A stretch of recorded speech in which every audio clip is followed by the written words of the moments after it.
Yeah, it's end of a very good, productive summer and the start of a school year, really, all in, happened so quickly.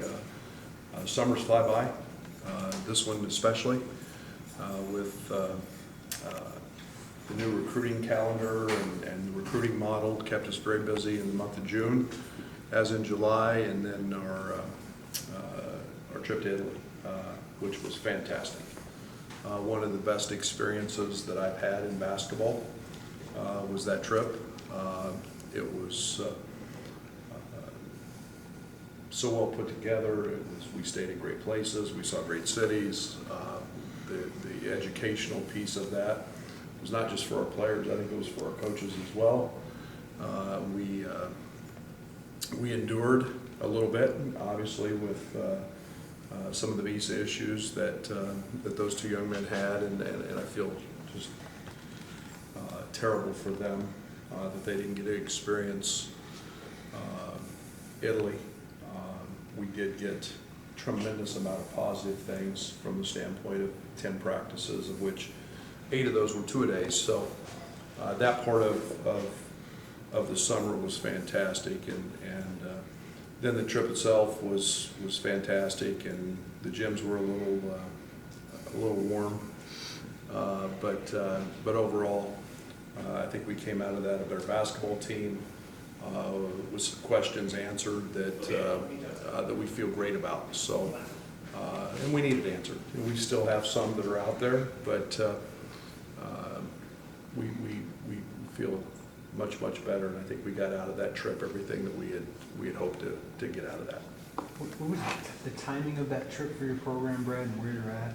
Did that line up really well for you guys? Well, absolutely. It's nice to have a group of veterans back and to be able to enhance and move forward with just your teachings in those 10 practices, and then to add some pieces and not have a complete overhaul as we would have if had gone the year before. So the timing was perfect, and you know, it was a great opportunity for Alan, for Tevian, those guys to expand their roles, get more minutes, log heavy minutes in game times, and then, you know, obviously the practice time for Kofi was instrumental in advancing him as we get ready to start the fall. What were some of just the takeaways you took from this trip and how the team performed in the games? Well, I obviously, if you want to look at the numbers, you can start with IOs, and you know, you see the hard work is paying off for him with his shooting. If you look at his shooting numbers, close to 60% from the field in 4 games. His 3-point field goal percentage shooting was way up, mid-40s, and you know, that's due to a lot of work. You look at Allen, his productivity, 9 rebounds a game, 5 of those on the offensive end. We got to see a little bit of his explosiveness in terms of having a 31-point ball game, and again, a night that he was 5 of 5 from the 3. We know he's a very capable shooter. We saw Tevian log a lot of minutes, and he did that at a couple different positions, and he did it at small forward, he did it at the power forward spot, and he rebounded the basketball. He had a little inconsistency shooting it, maybe from the 3 that we don't expect, but that'll continue to improve. But overall, those guys' minutes. Trent was fantastic. Trent got downhill. We've been talking a lot with Trent about being more aggressive, getting to the foul line more. He was much more aggressive in terms of his attack on the front of the rim. And then I thought we got really good play out of DeMonte. You know, DeMonte is what DeMonte does. A lot of his stuff doesn't show up in the stat sheet, but his assist, and again tonight with eight assists, and then his presence defensively is very much a part of our team's success. As a coaching staff, you got to see the three-point line and how that played in. How did you guys see it play into defense and as well as offense as well? Well, it probably impacted us more defensively. than it does on the offensive end. And it does, it just creates a little bit of space. We obviously played with FIBA rules. Probably the bigger adjustment for us was the wide lane. And, but we shot the ball well. And I think from an offensive standpoint, it was pretty comfortable. I was really surprised we didn't step out of bounds, which we've been doing with quite a bit of frequency in practice in the corners. And you know, but defensively it does. It creates a little more space, and it creates for guys who can really shoot it. It creates you know, a step and a half more coverage, and you know, I think that can really benefit us as we work Kofi and Georgie into post-up opportunities. What has clicked for Allen to allow him to go on that run? Hard work. I'm so proud of Allen. He's a guy that has stayed very true to the process and listened, and he's obviously gotten stronger. That's a tribute to his hard work in the weight room. And I think with that has come some confidence. And then it was just a matter of going out and being able to play extended minutes, and we allowed him to play through some mistakes and get those out of his system. And he missed one opportunity in 4 games to go to the offensive glass, and he found out that there's a lot of points there, and he kept balls alive that he didn't even get. So I'm really proud of Allen. His hard work has paid off, and he was a big piece of everything we did over there. I guess with Dre and Kofi, obviously they were on the trip to Miami. I guess at that point you thought you had everything wrong. Do you know where or when there was something that was missed along the way? Yeah, it was just a treaty. I mean, it affected most teams. Every country has a treaty with the country you're going to, and what the actual snafu was, we don't know. You know, somewhere along the line, you know, I feel terrible for them because nobody knew about it, and yet, you know, you look out there, and almost every team we saw over there had somebody impacted and left at home because of those things. But yeah, it's tough for those guys, and yet from the basketball standpoint, we got a lot out of those 10 days. No team is without flaws in August. You come away from that trip. Where do you feel like you are defensively compared to your expectations? That's been the hardest part for me to assess because Kofi's such a big piece of that. 7 foot, 300 pounds, and actually 290 now, so I better make sure I get his weight right. But and then with a 7'6" wingspan, that impacts things at a drastic level. We have seen that, how that's affected us, and we didn't get to see the 2 big guys play together. Now we saw a lot of that in practice, and we like that. And you know, I think it's going to be a continual process with Georgie, but majority of our emphasis was on that end, and yet I still have a lot of questions as we continue to grow a mentality of we don't have to outscore people, we've got to stop people, and we did some positives, we did some good things, we turned people over, which is what we do, and then we still made a few too many mistakes, but that's what being in August is about. We're going to make those, and we'll see if we can get those shored up by November 8th or 9th or whenever we play our first game. What are some of those questions you may still have after this Italy trip? Well, yeah, I mean, we've worked really hard. I think the one thing we did do over there was not foul as near as much. We've got to continue to, you know, those young guys, Allen, Tevian, you know, guarding the basketball one-on-one. That's been something that the game is about now. And there's so much ball screen action. We work on a lot on our ball screen coverage. We were just okay in that. And you know, we've got to make teams score through us, not score because we make a mistake in a rotation. And again, that's something we'll keep striving to do better. You had Grandison and Hutcherson to your team, 2 guys from the lower level. What do you see in them? How do you evaluate guys at that level, and what do they bring to your team? Yeah, I don't judge the level. I judge the player. And you start looking at 2 guys that have length. They're different players. Austin's a guy that can play the point, 6'6". He's a weight room away from being a really, really good player. You look at his shooting numbers, both of these young men can really shoot it. You look at their passing numbers, they're both exceptional passers. Jacob is a tremendous rebounder and played in a system where they don't offensive rebound in the Princeton system under Coach Carmody. So they're a little bit different. They'll be older.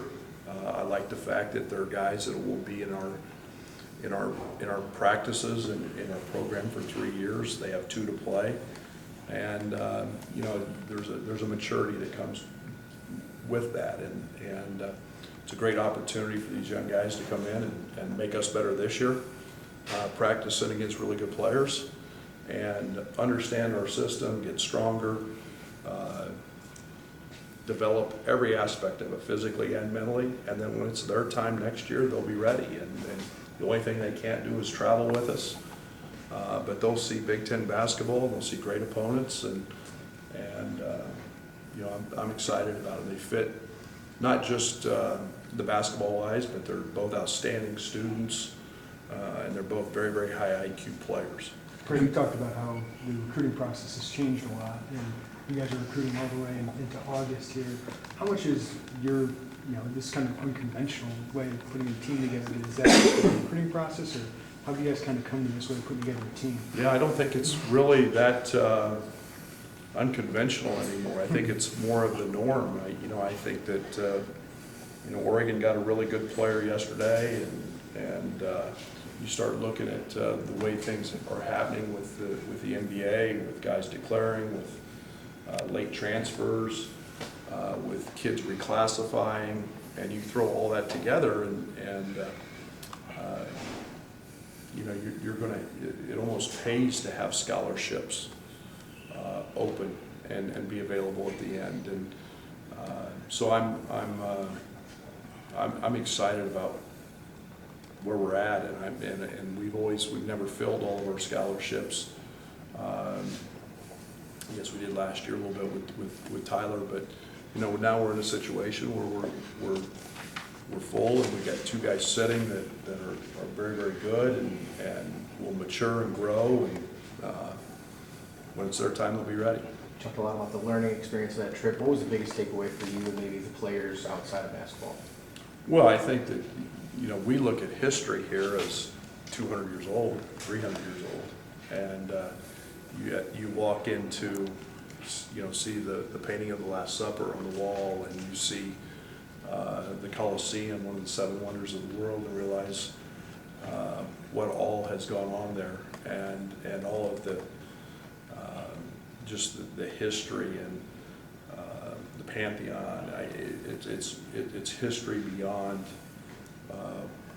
really what these guys truly know, and it's almost got makes the hair on the back of your neck stand up a little bit when you walk into the Coliseum and know what all's going on in there.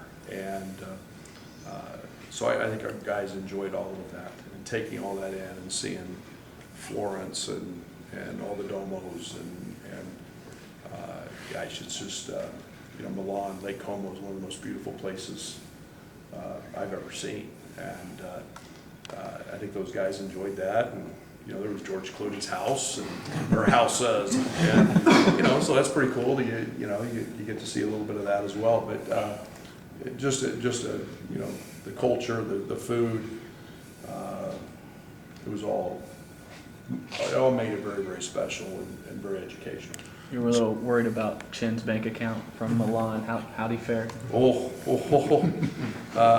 Him standing in the tax line, getting his money back, was it took him a little while, but I think we all had fun at the leather market and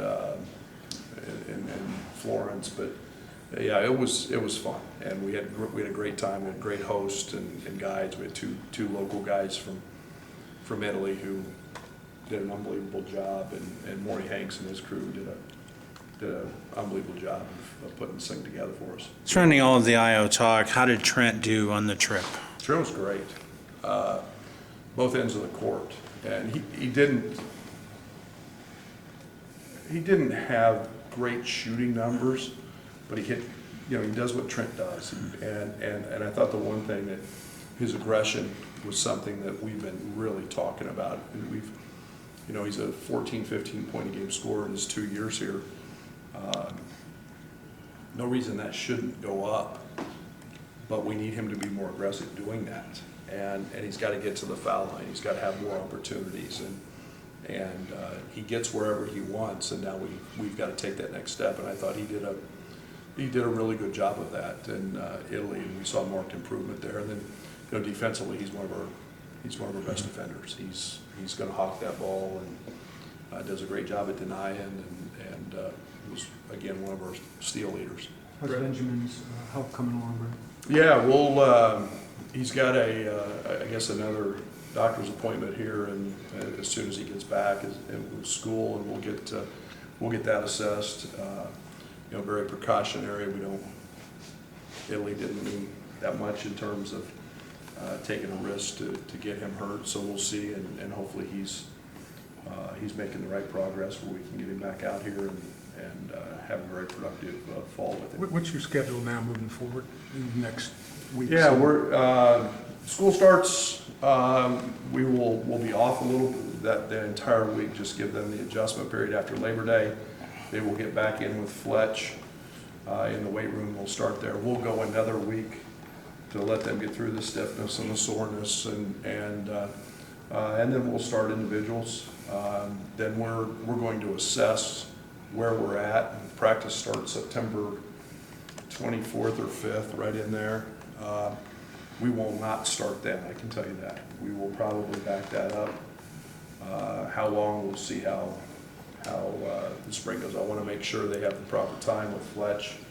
I don't want to cut that short in terms of conditioning and what he does in the weight room. And then sometime around probably the 1st of October, we'll get cranked up with practice, but the exact date yet, we're still going to play it by ear a little bit. You mentioned DeMonte earlier, and it seems like all those guys kind of over their grade about him, even if it wasn't, super high number production. What's his value as a teammate to this team? Yeah, I think we all put way too much emphasis on how many points you score, and not everybody's that guy. And he works extremely hard at it, and he's very capable. I would just as soon have the 8 assists that he had in one game, and the steals, and the plays that he makes defensively. His value is probably as high as anybody who scores 20 a game in terms of his meaning on the court with his IQ and his feel. So he makes very few mistakes, and as a coach, it's very comforting to know that you trust. And my trust level with DeMonte is extremely high, and he's an unbelievable extra pass guy because he sees it, and the ball never sticks in his hands. And I still want him to be very aggressive. We need to get him, to the foul line 6 to 8 times a game, and he's improved in that area a bunch. You guys fell in the last game of the trip. What did you see that just kind of led to that result? Okay. Well, the other team was good. We had 7 scholarship guys, 4 games in 5 days. Were you there for that trip, that game? Not that game, no. You think the other gyms were hot? No, and it was great. I was ecstatic. It was good. They were a veteran team that was very skilled, and when we made a mistake, they capitalized. It was a lot of similarities to a Big Ten game. Georgie they had a lot of size. They were by far and away the biggest team we saw. And, they were older, and they played that way. I don't want to say they were super talented. I don't want to diminish them. Most of them are making a living playing basketball. But had a game plan and executed it and guarded, and they made it tough for us in the paint. And, it was good for us to see that execution and what it takes. Is it one of those losses that you just throw right back in their faces as Yeah. shows we have a lot more work to go before the season starts? Yeah, that's the beauty of those trips and the beauty of exhibition games. And And the beauty of, you know, we play IO 23, 24 minutes, you know, the 40-minute game. You start a different lineup. You let assistant coaches coach. You know, all those so you can assess certain situations and certain lineups. And it's not just about, yeah, did we want to win? Sure. But it's not just about that. It's about learning who you are and identifying with that. And when you can learn a little bit in August instead of the first few games in November, it gives you a pretty good feel. So, yeah, I told him I was ecstatic. You know, it was 4 games in 5 days and hot gyms and a lot of travel and you know, let's deal with a little adversity and mosquitoes and 95-degree gyms. So it was good for us. Sometimes we've seen a staff like not have many options after maybe the top options go away. You guys have unturned a lot of stones in recruiting. What do you credit that to? Yeah, I mean, I think a lot of work. You know, I think that, you know, I've said that the world becomes, and especially the basketball world, becomes a pretty small place. And, you know, we have so much access in technology. You know, we've had coaches in Greece. We've had, you know, daily reports coming from the U16s and as they were going on and around the world. And I think it's about connections and utilizing them, figuring out what you need. And we were very specific in terms of we needed a guy like Benjamin who could stretch the floor at 6'8", and physically has a body. We were looking for that. We didn't panic there. And I think that it's, and we stayed away from the grad transfer for a reason this year. And we got 2 guys that we feel great about in terms of guys that we're setting out. And I think that's a great fit for what our program needs right now. So our staff works, man. We watch a lot of film. We check out a lot of guys, and we ask a lot of the right questions. And you know, it's easy to go identify 4-star and 5-star guys. Last time I checked, you know, they're not always winning national championships. Speaking of your staff, how much did Jeff have to get Hamlin here? You know, I don't know. Right now, take the next question on that, so we can talk about it. You mentioned fall on scholarship as a transfer that you did add. Bernard Kuhlman was signed with you. Is he someone you expect will be here when the players show up? Yeah, Bernard's in a situation that is really beyond our control. We can't deal with, all we can do is what we can do in terms of providing paperwork, providing situations where we're at the mercy of the eligibility center there and their ongoing guidelines that they use to evaluate his status. So until we know anything more there, we're planning on being in an Illini, and we'll see from there. In terms of liking to add different type pieces, what is Jacob Grandison give you that's maybe different than the other wings that you have? He's a consummate forward, and I mean, when you watch him, he's an elite passer. I mean, his passing is incredible. His IQ, he's got a knack for, as soon as a guy turns his head, he cuts. He gets a lot of easy baskets, and yet he's a guy that can really stretch the floor.